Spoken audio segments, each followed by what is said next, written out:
Hi, I'm Gaio Lakin. Please just call me Gaio. Um, this is statics, and probably a little over half of the class today is just going to be going through the syllabus, talking about the structure of the class, um, and then we'll start to get into a little bit of material, but probably not too much today, and then we'll get into it for real on Thursday. Um, I think most people here have taken classes at Normandale and you're used to D2L and stuff, but let me know if you have trouble getting into D2L because it's important. It's where I'm going to put all the materials for this whole class.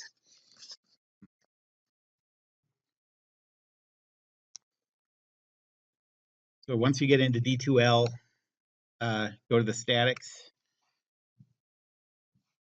D2L page. And the first thing you see are the announcements. And whenever I put new materials or update materials that are already on there or give assignments, like after every class period, sometime that day, there should be new announcements there telling you what problems to work on and that kind of stuff. And then all of the documents for the class will be in materials, content,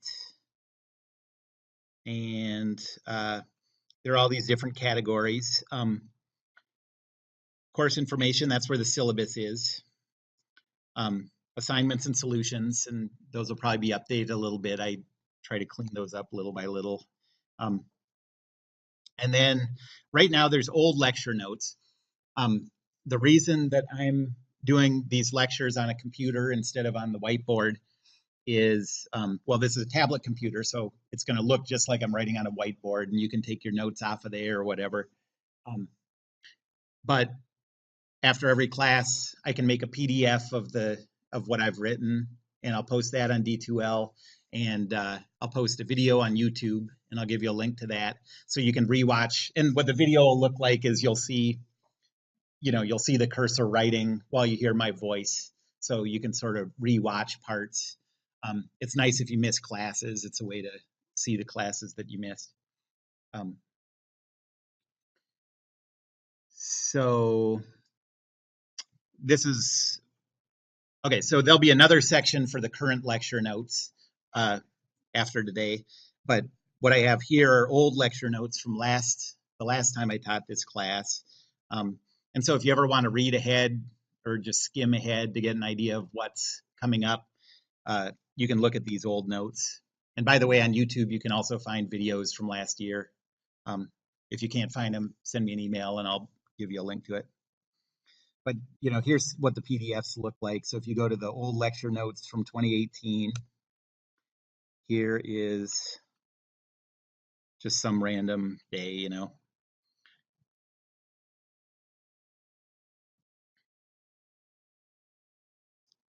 and lecture by lecture, I'll put up the ones that I'm doing this time. Okay, so course information. There is a bunch of stuff on here. We're going to spend most of the time on the syllabus, but let me just talk about some of this other stuff. Centroids, reaction loads, 2D and 3D. We'll get to that stuff later. Programs for the TI-89. We're going to be doing a lot of our calculations using vector and matrix math. And so this tells you how to use some of the functions. I only have it for the TI-89. It's similar for other TI calculators. I'm sure most of you have TI calculators of some kind. If you need help trying to translate any of this stuff for your calculator, let me know and we can probably figure it out. I know more and more often people have the Inspire, but it tells you how to do some of the things that are built into the calculator, dot product and cross product.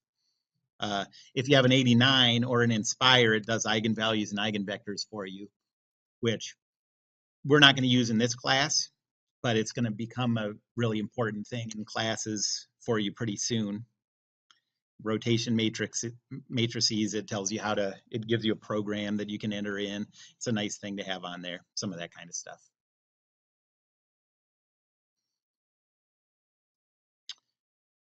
Okay, so now the syllabus.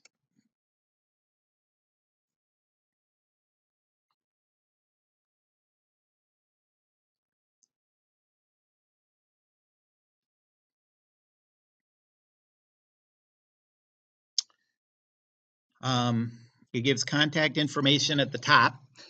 Uh, it gives my office, but my office hours are all going to be in the tutoring center, so you probably see me more often there. Um, uh, if you look at my office hours and you are going to have trouble making it to office hours, or you want to meet outside of those times, I can always schedule times outside of that. Just send me an email and we'll schedule it. Um, Email is a better way to get a hold of me than phone.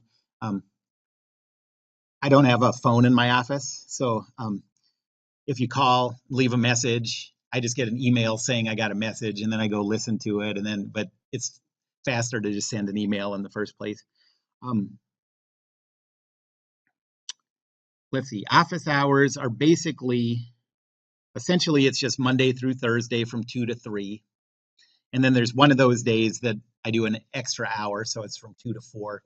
It says on there that that day is Wednesday that I do the extra hour, but I have to switch that to Monday just because of family stuff I just found out my kids have starting pretty soon.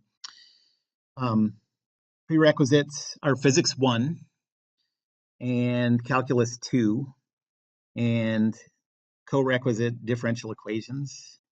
I'm not even sure that co-requisite is right, but anyways, if um, you could do fine in this class without being done with Calculus 2, and definitely without any differential equations. So if you're in that position, come talk to me. I'd be happy to sign off on it. But that stuff is just sort of, those are the prerequisites that they use at the U. And so I just put those on there so that you sort of make sure you're making, keeping on track with what you need to graduate. Um, Materials. So first, the required materials. You need a good calculator that does vector and matrix calculations. Any TI calculator does that. If you're in the market for a calculator, one that does eigenvalues and eigenvectors is a good idea, although it's probably not as important as it used to be because you can just use Wolfram Alpha on your phone, most of you.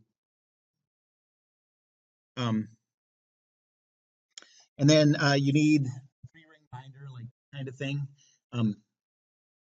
This is how I'm going to check your homework. You're going to have all your notes in there and all that kind of stuff. So the big part of your assignment for today is going to be just to go get a binder and get it set up. And it says you need 3 dividers, one section for course notes, one section for assignments and solutions, and then one where you're going to put your exams. And I'll talk about all that more in a second.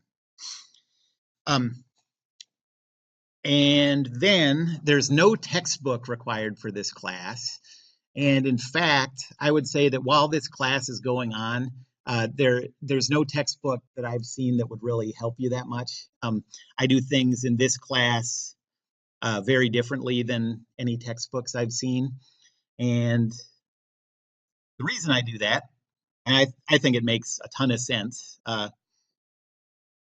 is the way statics is sort of traditionally taught is the way that's been taught since, early in the 20th century when there were no computers and no hand calculators and definitely nothing that would make matrix calculations easy.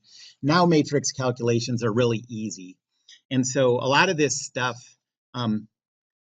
so it tends to be translated in these textbooks into series of scalar equations. And you can do it that way, and it's an easier way to do it by hand, but in a way it kind of obscures the simplicity of how it works. And now that matrix math is easy to do anyways, we might as well just learn the way that it really works. That's my take on it. And so I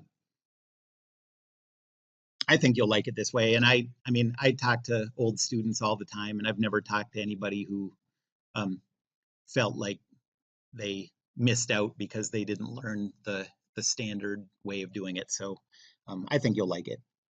But it does mean that that there aren't textbooks available to help you along. It means that understanding this class like means understanding what I say in class. And if you don't understand what I say in class, you have to talk to the other students or me about it. And there just aren't really other sources that much, you know.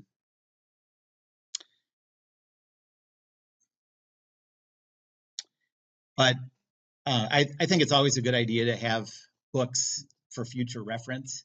The textbook I listed here, Vector Mechanics for Engineers, is the textbook they use at the U, so that's why I put it on there. And I've never had any problems with it. It's just a slightly different approach than I take. And then the one I really like are the Shams outlines. There's a Shams outline for like basically every class you're going to take from now on. They have concise little descriptions of the topics that are supposed to be kind of refreshers for people who've already taken the class. And then they have, I think, probably thousands, definitely hundreds of problems. A lot of them have full solutions in it, and the ones that don't have full solutions have answers given. So it's a great way to just prepare for tests or refresh your memory. They're super cheap because they're paperback, so like $15 or $20, I think, is what they cost. And I know some of them you can just find PDFs online for free. It's illegal, but I've never known anyone to get arrested for it.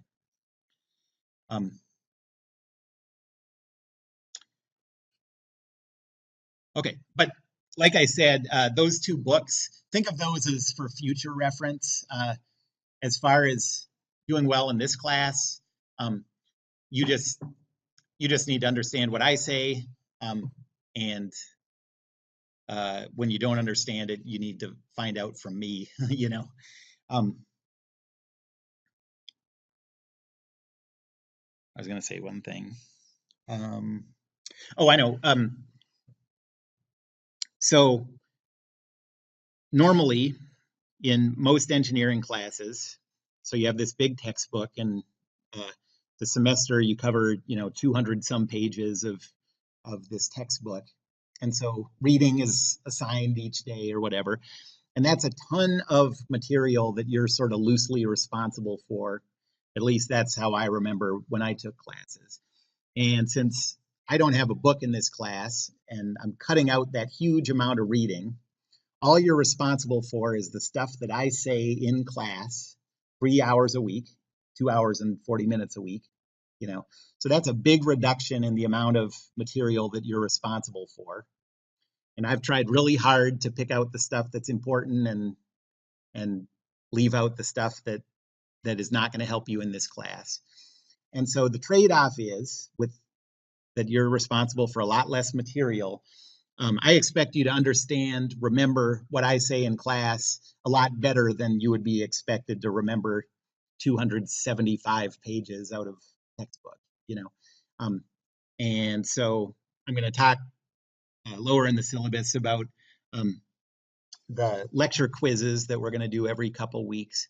But I'm going to just regularly be giving you quizzes on what I said in lecture, and I'm expecting you to take the notes and then read the notes and then read the notes again and then read the notes again as the semester goes on. And with the assignments, I'm going to try to get you to do that, but to me, that's the trade-off. I want to trade off a bunch of stuff that I'm not making you try to understand poorly for a small amount of stuff that I want you to try to understand well. Okay, and then here are the topics. I'm not going to go into that right now. So let's go down to the grading scale.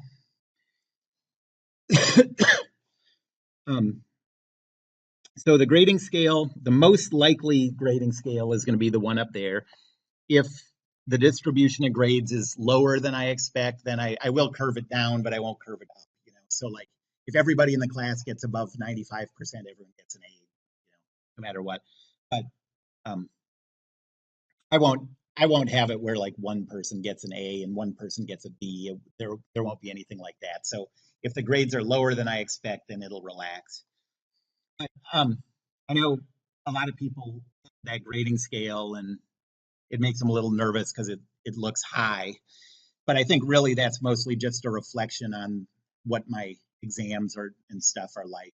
Like I'm going to give you uh, assignment problems that are very similar in what you're being asked for, the process that you have to follow, to the questions that are going to be on exams. And so you're never going to like look at a question on an exam and think like, oh my God, like have no idea, like for a second have that moment of panic where you have no idea what's going on. It's going to look just, like another homework problem. And so uh, it always seems to be the case that uh, people, people just score high in my exams. And so that's a set of grade cutoffs that give a reasonable distribution of grades. It's pretty rare that I ever give an exam that doesn't have at least one perfect score on it. So um, the breakdown of grading, it's going to be 70% based on exams, 15% based on evaluations of those binders that I mentioned, and 15% on those lecture quizzes. And so now I'm just going to go through each one of these categories one by one, talk about the exams, binders, quizzes. There are 5 exams. They're each worth the same amount. So 70% of your grade divided by 5 is 14%. This is maybe not super common, but each one of those exams is going to be cumulative up to that point in the class. So you need to keep going back and refreshing your memory on the old stuff. It's not going to be like first an exam on the first few weeks and then an exam on the next few weeks. Everything's going to be, fair game on every exam. And then the 5th exam is during the scheduled final period. The time is listed there. It's on the Thursday of finals week at 11. So the 5th exam is only worth 14% of your grade, but it also has this thing where if you score higher on the 5th exam than on any of the first 4, then exam 5 counts as its own 14%, and it replaces the lowest score of the first 4. So it gives you sort of like if you bomb an exam, it doesn't have to count in your grade at all, And that's also how it works if, without getting my approval beforehand, if you miss an exam, then you don't do a makeup exam at that time. It counts as a 0. But when you take the final, the grade from the final replaces the one you missed. If your exam 5 is the worst of your 5 exams, then it counts as itself, but it doesn't. Then all the other ones just stay. So it counts as 1 exam if you do badly on it, basically 2 exams if you do well on it.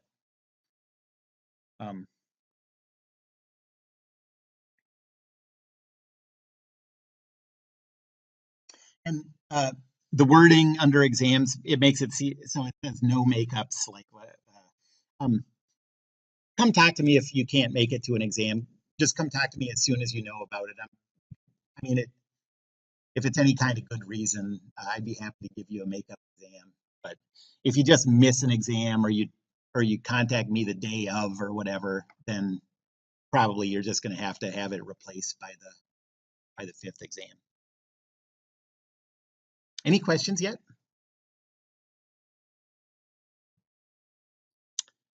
Okay, and then the second part of the grade is the binder evaluations. These binders are going to have it's going to have 3 divided sections.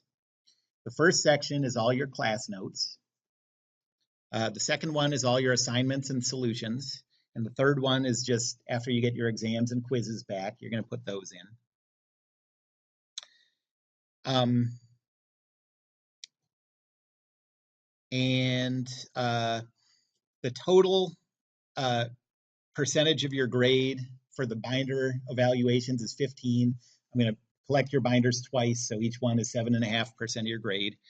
The dates are written down here, February 7th and May 2nd, and I can be very flexible about when you turn those in. If you want to turn those in a little late, that's fine with me. It doesn't matter to me at all, but those are kind of like the default, turn in periods.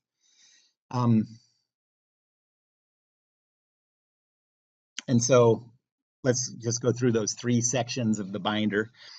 So first, class notes. And when I evaluate your binders, you need to have notes for every class period. And they need to be legible because this is going to be your main reference in the future for reminding yourself about statics. So you need to be able to go to a certain topic and understand what you wrote down there. If when you take notes, I mean, some people take notes very different ways, and some people's notes just aren't very legible when they first take them. And there's 2 things you can do about that. One is you can rewrite your notes, and a lot of people do that for every class, and I think it is a good thing to do. But the other thing you can do in this class is, since I'm posting PDFs of my notes for every class, you can just print those out and put those in. So if you want to just sit there and just watch the lecture, maybe jot down a couple things, and then go back and print out my notes later and put those in the notes section of the binder, that's perfectly fine with me. And I won't take off any points for that as long as you have them for every class period.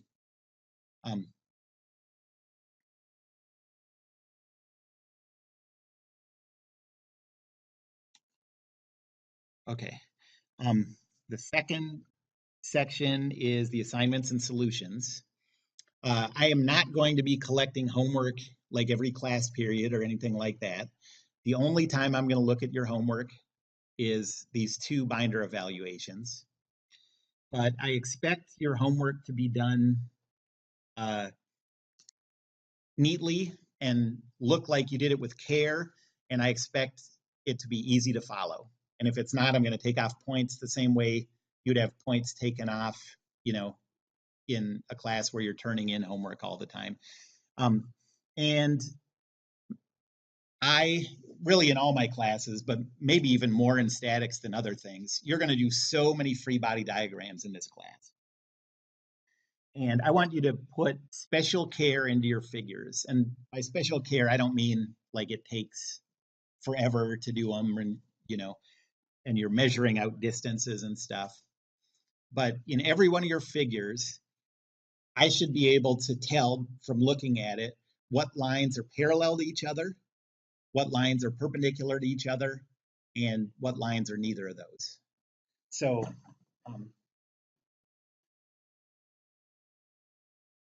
like a free body diagram, like I'm drawing this free body diagram, and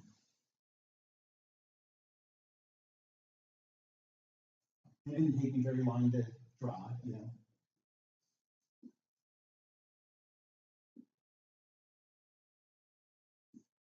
But from that picture, you can tell that this is parallel to this is perpendicular to this is parallel to this, and this is neither of those. Okay. And so I expect that kind of care in your figures. What I see a lot of times, and I think it's really kind of shooting yourself in the foot for the future, is stuff like,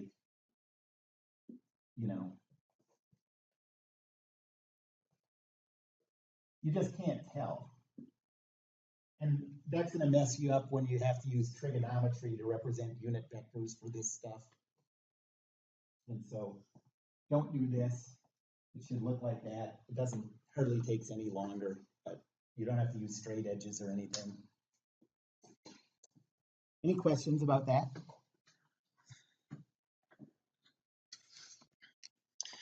I think turning in work that's legible and clear, like the direction of your thought is clear, and turning in figures that look like you've put some effort into it is a really important habit to get into. And I think if you get into that habit, it's going to pay off in your scores on everything you turn in from now through the rest of your time in school. And it's going to help you communicate with other engineers once you're working. So there's a big payoff to it. Um, so I'm going to try to nudge you towards getting in that habit now.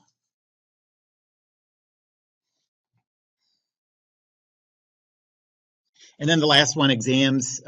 So after I hand back graded exams, just punch them, put them in the back of the binder, and then you just have them in the future when you want to go back, like, oh, I think I remember a problem like that, and you have it there with your work.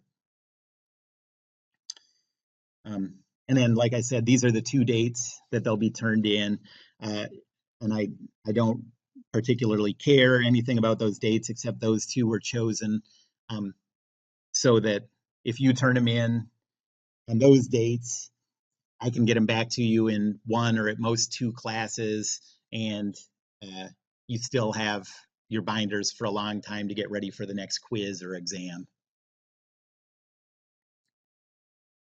If you turn them in late, so if you turn them in on time, I guarantee that I'll return them probably the next class, maybe 2 classes, but that's absolutely the most. If you turn them in late, no guarantee, that's all.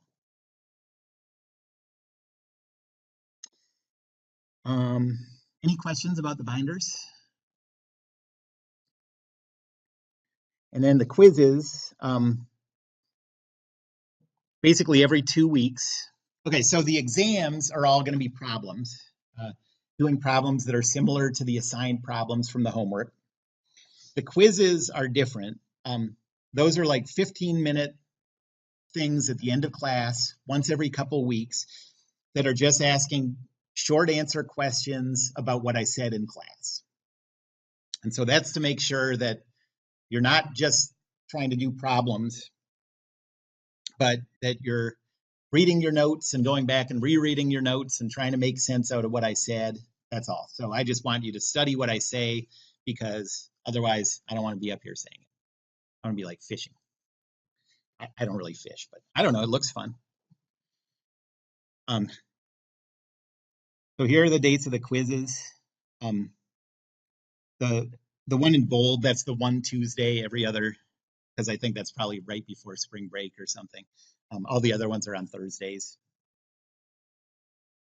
If you use Outlook or your phone's calendar, you might want to just put these dates in there now with a little reminder, however many days ahead of time you think you want. Because there's just so many of these things.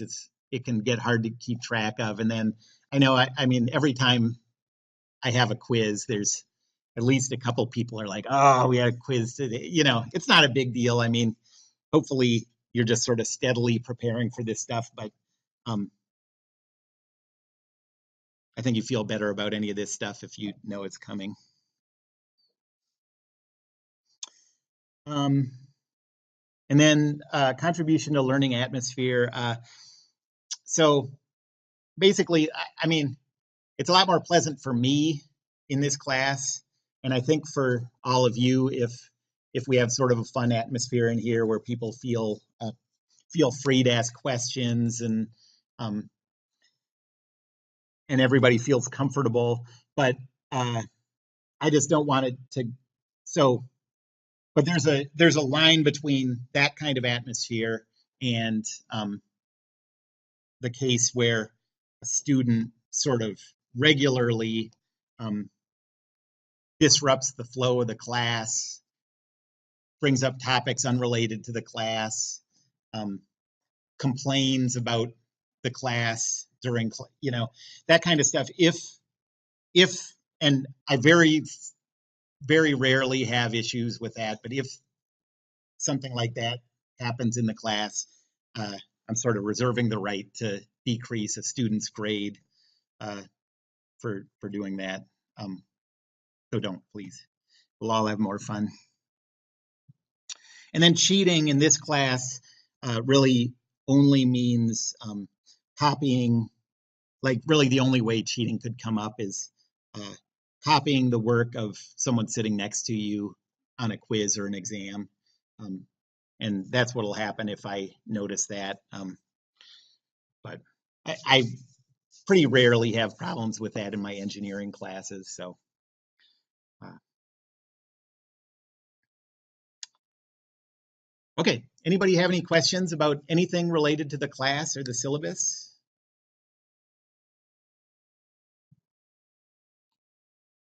All right. Well, here's what I would like you to do now. Will you each get out a sheet of paper?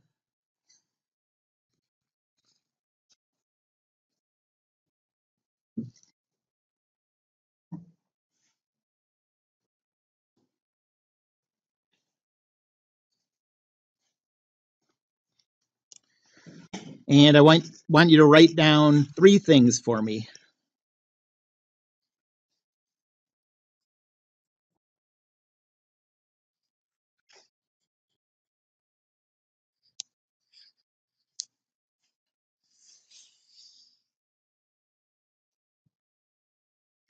The first one is I know statics is kind of on the earlier side of your engineering classes, but if you know what your major is going to be, or if you have it narrowed down at all, what your major is going to be, tell me what your intended major is.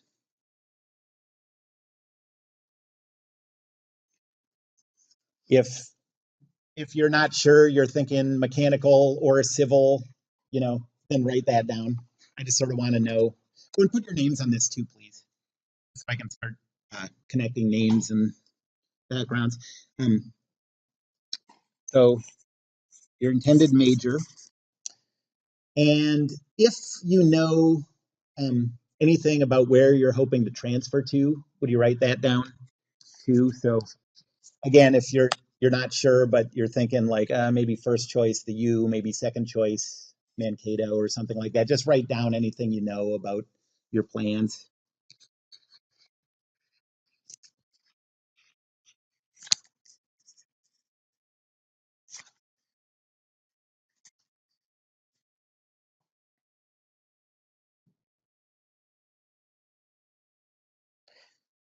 And then second, um, will you write just a short little description of what you would guess statics covers? Um, so some of you are going to write down, don't have any idea. It's just like you saw that that was the thing to take now. That's fine with me if you don't know anything about it. But just think about it for a second and see if you can come up with any kind of good description of the topics covered in statics. It doesn't have to be good. Write down anything you want. What do you think statics covers?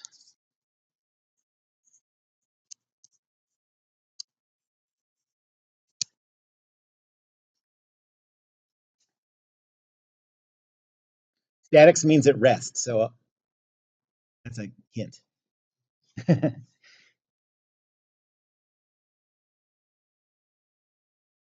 And then the third thing related to the second one, and again, you might not have good answers to this, but I'd just like to see what people's thinking is on this going into the class.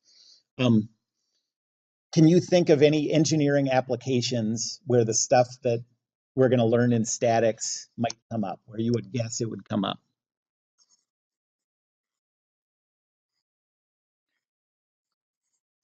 The more specific, the better, but if you can't come up with any specific things, then maybe general things. What engineering applications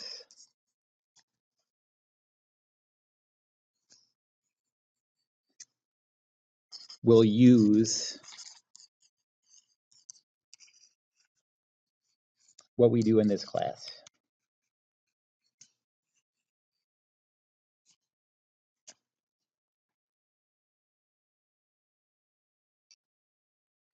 So I guess uh, I want to, so first I'm going to talk about sort of the expected time commitment for this class, and then I'm going to give kind of a general, uh, short general description of what we're going to talk about in this class and what kind of things we're going to cover. And then we'll start to get into review of vector math. So first of all, the expected time commitment.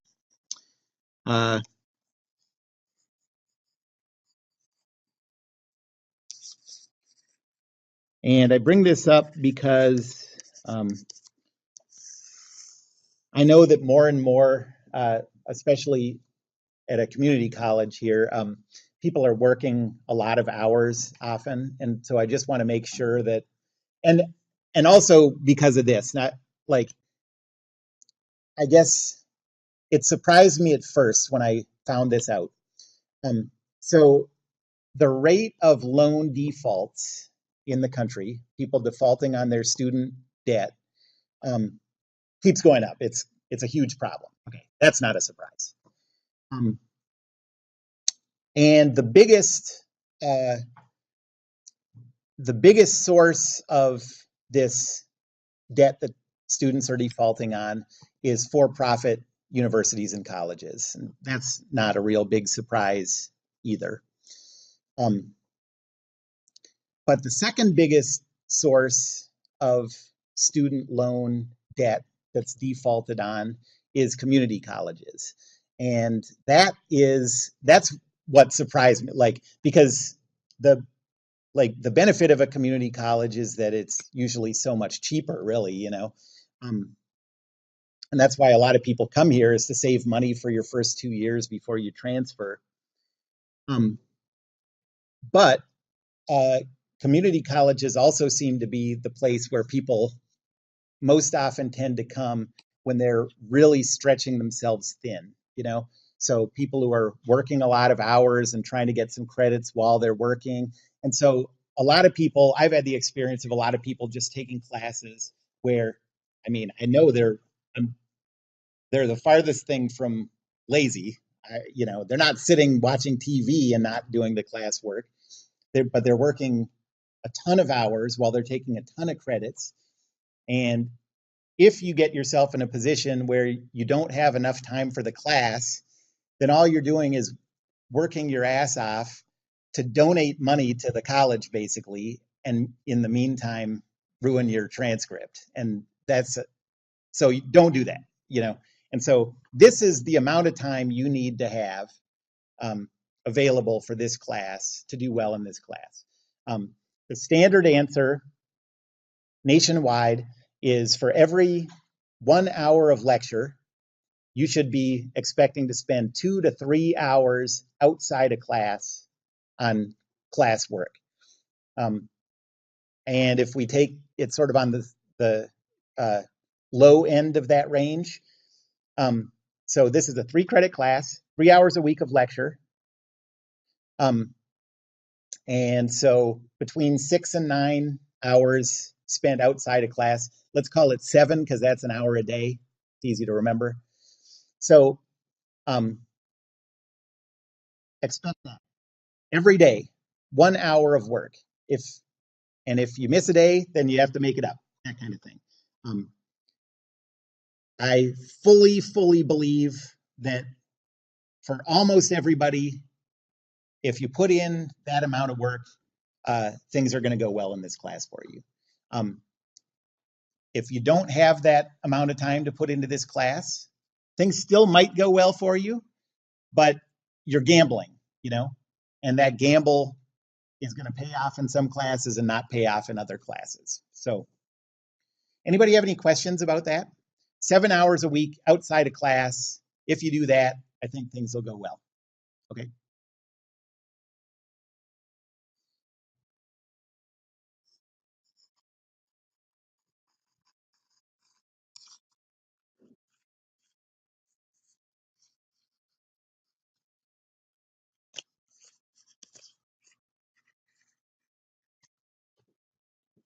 It looks like outside of glass. I really don't care whether it's inside or outside of glass. Uh, let's talk generally about what we're going to cover in this class. So here's a little tree diagram of your life in mechanics.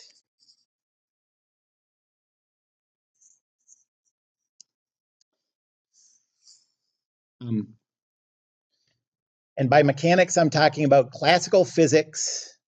And so I'm talking about classes that don't relate to quantum mechanics or relativity or anything like that. And it started with Physics 1. That's your first class in mechanics. And from there, you go to statics. Plus.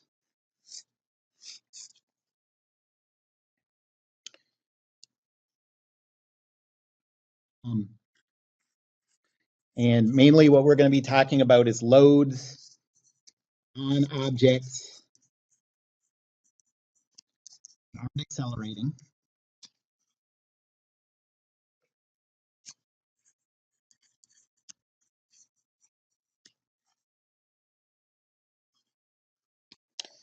And from statics, it's going to branch off into two different directions. Over here is deform, or what actually most universities call mechanics of materials. We call it deform because that's what they call it at the U, deformable body mechanics. And in the other direction is dynamics. Dynamics.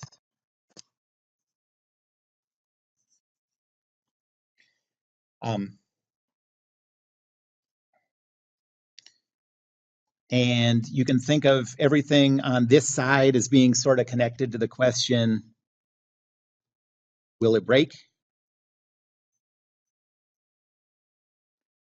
And everything on this side is connected to the question, how does it move?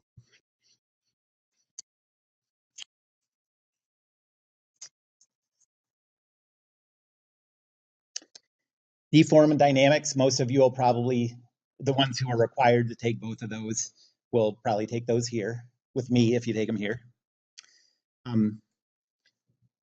And then from deform,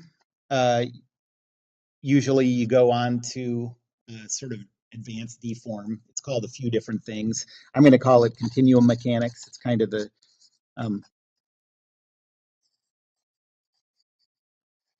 but it's just the next step in deform, more advanced math, more differential equations. And then from there, you can keep going in continuum mechanics.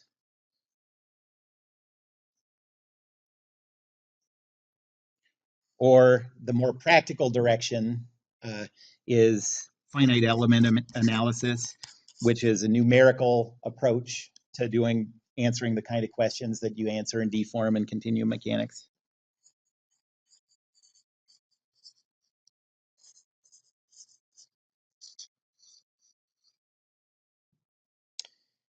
And from dynamics, on the other side, on the how does it move side, you can go, so the dynamics we teach here is mainly Newtonian dynamics. That means we're using Newton's laws, calculating forces and accelerations and things.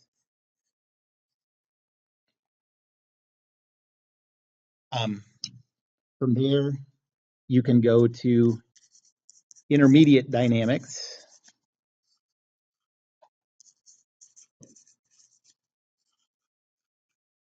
which is mainly what's called Lagrangian, which uses energy methods instead of force and Newton's laws kind of approaches.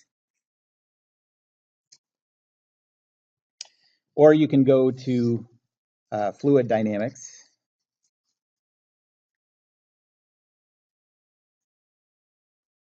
And then all of these keep going, you know, but I think that's a pretty good layout of the mechanics classes that you're going to take in the rest of your time studying engineering. not all of you will do all this stuff. So mechanical engineers will take deform and dynamics, and then mostly go on to fluid dynamics and just keep going in fluid dynamics. Civil engineers, well, it depends on what kind of civil engineering you end up specializing in, will go to deform and continuum mechanics and finite element analysis. But often, a lot of civil engineers won't do dynamics because you're trying to avoid dynamics in a lot of civil engineering. And aerospace engineers will sort of do all this stuff and won't get into the stuff that's not on here is the stuff mechanical engineers will do with heat transfer and stuff. And aerospace engineers won't do as much of that. Civil engineers probably won't do as much of that. Any questions about the layout?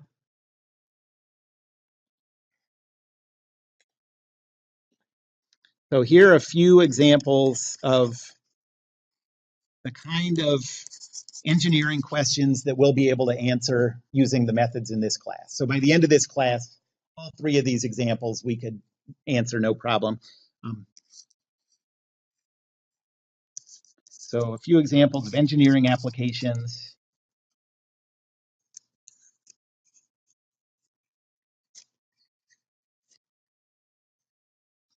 For statics.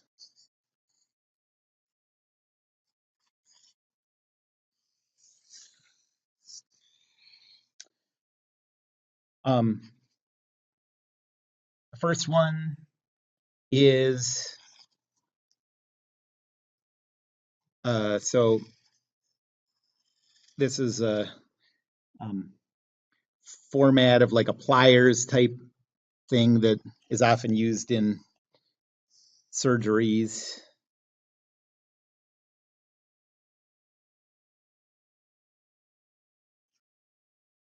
Let me fix this one.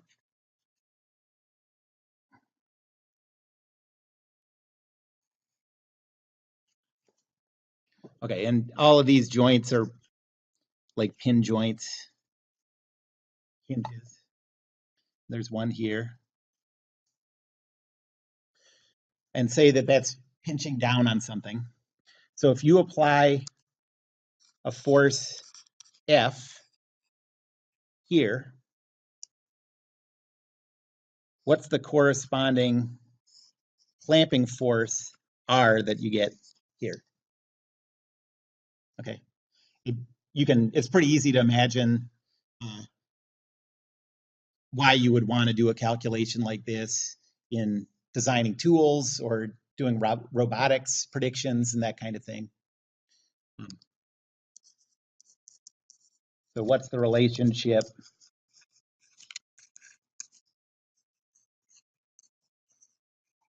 between the forces F and R?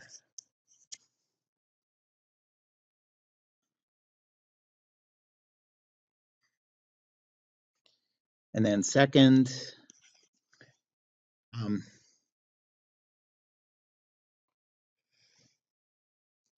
so this is the first one is kind of a more traditional like engineering application. It's a device that's made out of engineering materials. We're making the device. We're trying to maybe optimize it for some reason. And to do that, we have to figure out what this relationship is. Now, here's an example of an application in biomechanics. So this isn't using engineering materials.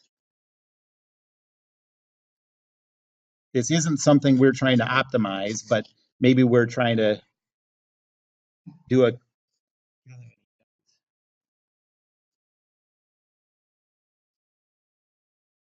oh, that's a good nose.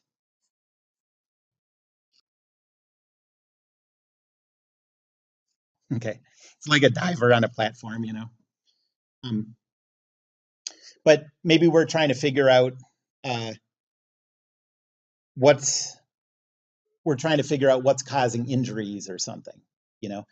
And so you want to check out different motions that this person's going through and figure out what kind of muscle forces are being required in that settings. So like here, a simple question would be, what's the tension in the Achilles tendon in this position?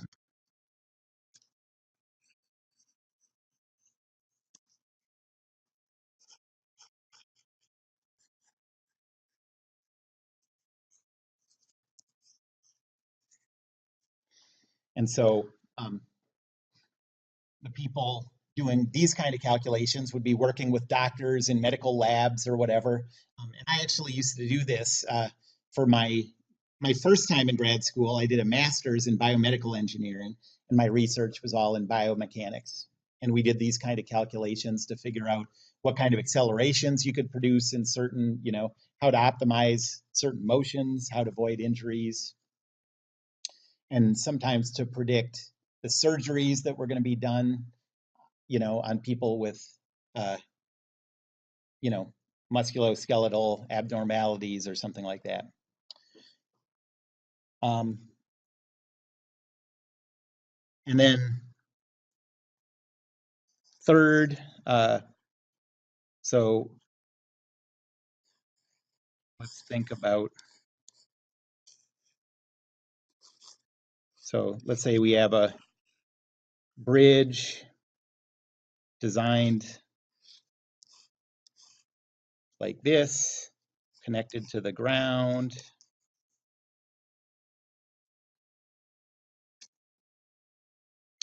And say we have a force F here, and all these are connected by hinges.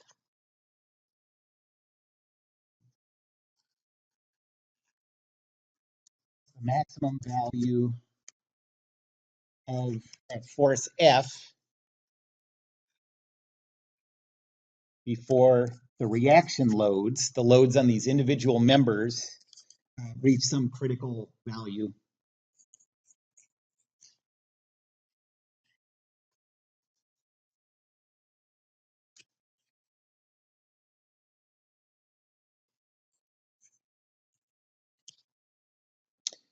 So, for example, say that you have a case where you know that these things are going to start to break. If there's tension or compression in these exceeding some certain amount, you've measured that in a lab. Now you want to figure out in this configuration, what's the maximum value of that force F before you have to worry about that. Okay. So those are the kind of things that we're going to calculate. And what these all have in common is that these are all cases where there's no acceleration. We're talking about, these forces can be big, but the thing is in a static equilibrium. The forces, the thing just isn't accelerating. Most of the time, it doesn't have any velocity either, but really all we care about is that there's no acceleration, because acceleration is what comes up in Newton's laws.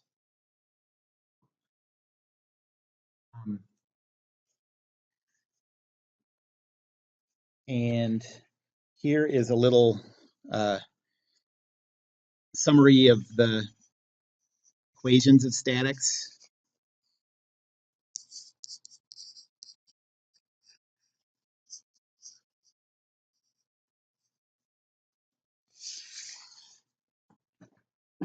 Okay, so in general,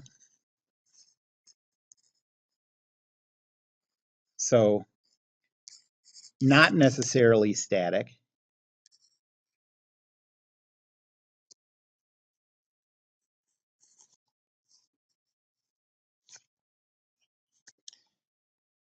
A rigid body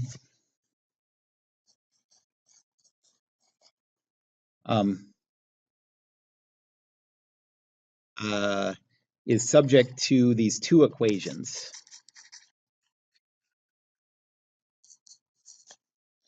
The first one is Newton's second law.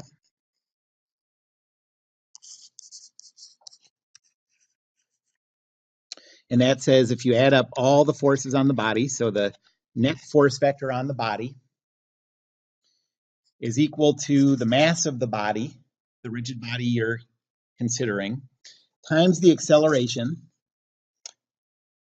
And on a single body, like, okay, so as my arm does this, hey, I don't know. The different points on my arm have different accelerations, right? So this acceleration vector can't hold for every point on my arm. So what point on my arm is subject to that restriction? You know? Center mass, yep.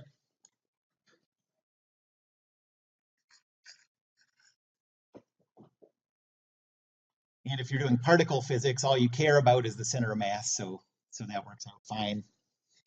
And then the second equation is call it the moment equation, sort of the rotational version of Newton's second law.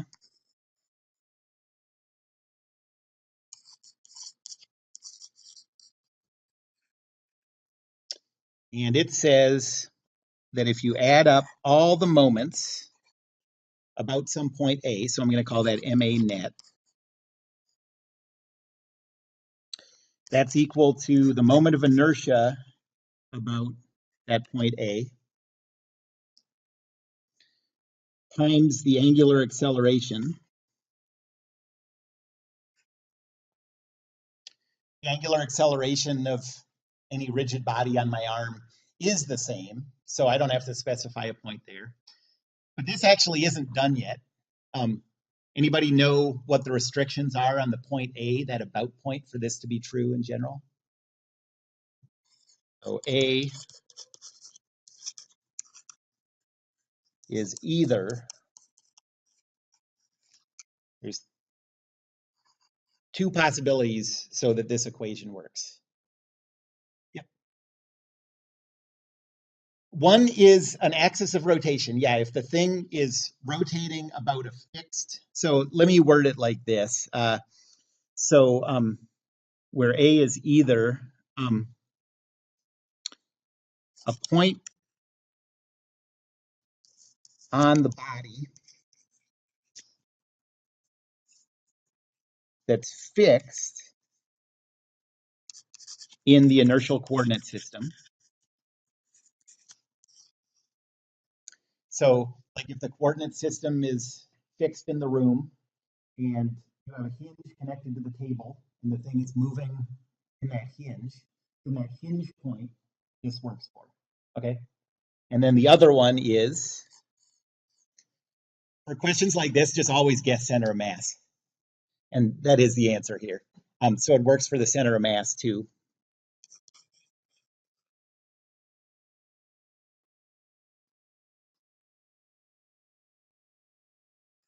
Body's center of mass.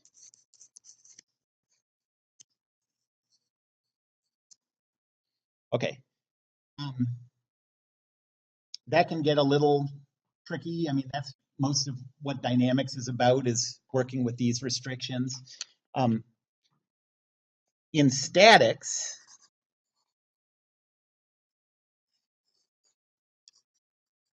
these are a lot simpler.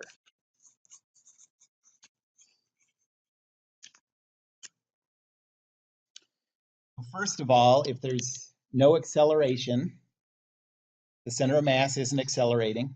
And so add up all the forces. So Newton's second law, N2L, becomes the net force just has to be equal to a zero vector. And the moment equation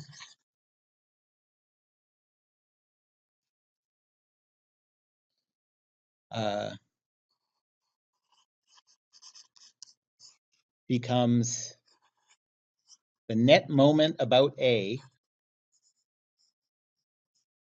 is equal to the zero vector. But now, since this thing isn't moving, every point on the body is fixed in an inertial coordinate system.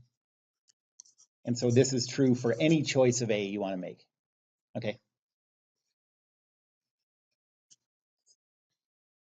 And so this is basically what we're going to be doing for the whole semester. You know, I mean, there are going to be hard things that we're figuring out about this, but these are the governing equations of pretty much everything that we do. I do want you to remember this for later, because the reason you do statics first before you do dynamics and deform and stuff is that these equations are simple, so you do the simple thing first and then you go on to the more complicated thing. The one thing I don't like about it, I mean, I don't see any other way to do it, but the one thing I don't like about it is that you get in the habit of being able to choose any about point you want for the moment equation when you're doing statics. And then when you go to dynamics, you're so used to having any choice you want that you make mistakes. So remember for statics,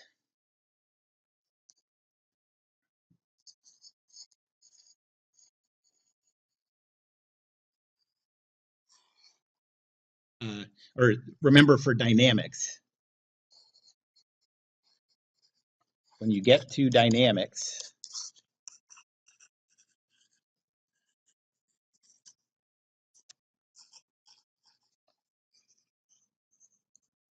you won't get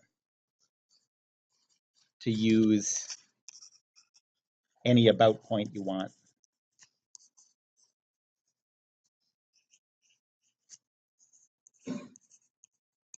Okay? Any questions about that? Yes. Yeah.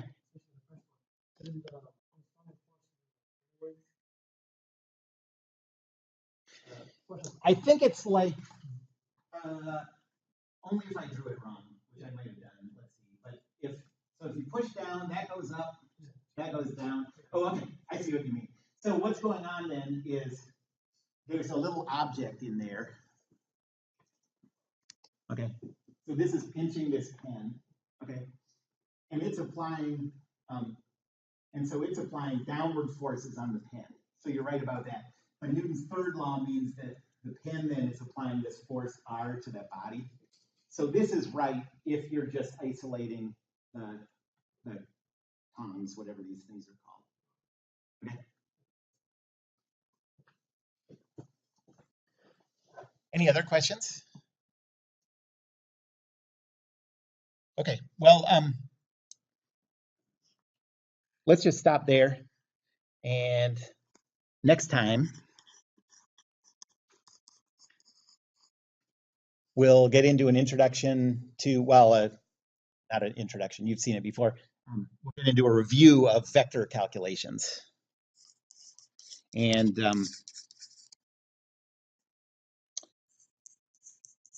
the assignment that I'm going to give you for today that you should try to do by Thursday will be to read a vector review thing that's posted on D2L and answer a couple of problems.